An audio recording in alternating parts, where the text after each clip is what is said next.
IPL 2026లో Rajasthan Royals మరో విజయం దక్కించుకుంది. డిఫెండింగ్ ఛాంపియన్స్ ఆర్సీబీపై 6 వికెట్ల తేడాతో విజయం సాధించి ఈ సీజన్లో వరుసగా 4వ విజయాన్ని దక్కించుకుంది.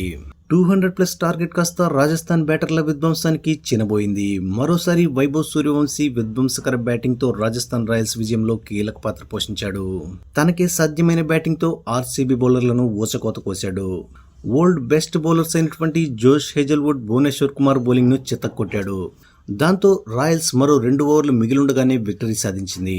ఈ నేపథ్యంలో మ్యాచ్ పూర్తయ్యాక ఆర్సీబీ ఓటమిపై ఆర్సీబీ కెప్టెన్ రజత్ పటిదార్ స్పందించాడు. అతనేం చెప్పాడంటే, ఈ రోజు మేము ఎర్లీగా వికెట్స్ కోల్పోయినప్పటికీ 202 పరుగులు సాధించడం చెప్పుకోదగ్గ విషయం. అదే సమయంలో రాజస్థాన్ రాయల్స్ బ్యాటర్లు, ముఖ్యంగా వైభవ్ సూర్యవంశీ పవర్ ప్లేలో బ్యాటింగ్ చేసిన తీరు మా విజయావకాశాలను దెబ్బతీసింది. ఇక లాస్ట్ మ్యాచ్లో మా టీం అద్భుతంగా ఆడింది, కానీ ఈరోజు ఆ స్థాయిలో మా టీం పర్ఫామ్ చేయలేకపోయింది. అందుకే ఓటమి పాలయ్యాం. అయితే ఈరోజు మా ఓటమి నుంచి ఖచ్చితంగా మేము నేర్చుకోవాల్సింది చాలా ఉంది.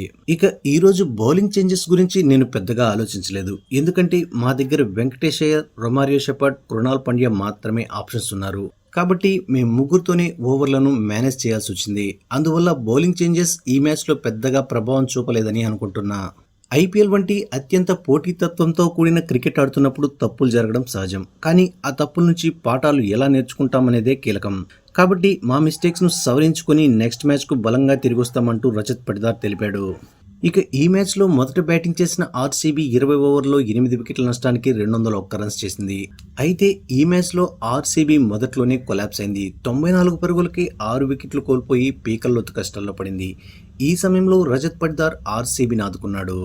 ఆ సమయంలో ఆర్సీబీ 150 రన్స్ క్రాస్ చేస్తే ఎక్కువ అనుకుంటున్న సమయంలో రజత్ పటిదార్ ఇన్నింగ్స్ కారణంగా ఆర్సీబీ ఏకంగా 200 రన్ మార్కును క్రాస్ చేయగలిగింది. అయితే 200 రన్స్ చేసినప్పటికీ రాజస్థాన్ రాయల్స్ ఓపెనర్స్ బ్యాటింగ్ చేసిన విధానంతో పవర్ ప్లేలోనే ఆర్సీబీ మ్యాచ్ను కోల్పోయింది. ముఖ్యంగా వైభవ్ సూర్యవంశీ 15 బాల్స్లో 50 కొట్టి ఆర్సీబీని చావు దెబ్బతీశాడు. ఆ తర్వాత తనకి జురెల్ కూడా జతకలవడంతో రాయల్స్ మరింత వేగంగా టార్గెట్ వైపు దూసుకెళ్లింది.